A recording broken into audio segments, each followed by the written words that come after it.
নমস্কার বন্ধুরা, এই দেখো আজকে আমি সকালবেলা রান্না করেছি তোমার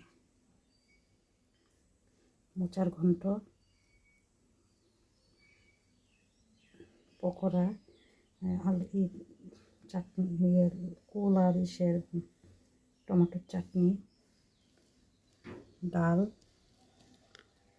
মোচা আর আলু দিয়ে কোয়াশ দিয়ে তরকারি, আর তেঁতুলের লাউ দিয়ে টক।